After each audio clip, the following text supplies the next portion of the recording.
Self-exiled former ZANU-PF political commissar Zvake Kasukuwere has urged Zimbabweans to resist President Emerson Mnangagwa's apparent bid for an unconstitutional third term in office. Achipere mushe muri Zimbabwe takuna G40 opindira yoti aiwa macitizens pepukai mukai amusi kuona kuti zvamuri kuita azviite here kana zvamuri kufosiwa sana bena mashoko abuda taugwa naKasukuwere munowaza ndi vakomana vacho vanonetsa noti bva subscriber like wotina on the bell icon tinda paendo pake anyora achiti this call from Kasukuwere comes in the wake of a coordinated campaign being driven by ZANU-PF provincial structures as well as women and youths groups within the ruling party for the 81-year-old Mnangagwa to continue ruling the country until 2030.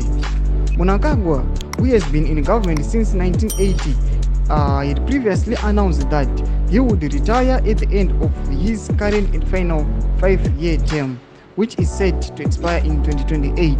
Though much varubuda panapa tiona kuti aiwa Zvake Kasukuwere ari kudza vanhu kuti aiwa you guys resist zviri kubuda apa kuextendewa kana kutonga beyond 2028.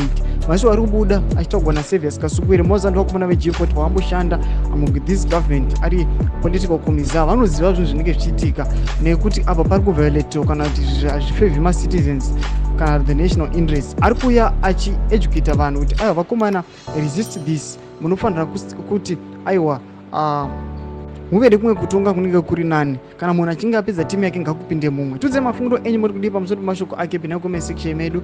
Musangana subscribe or like, turn on the bell icon.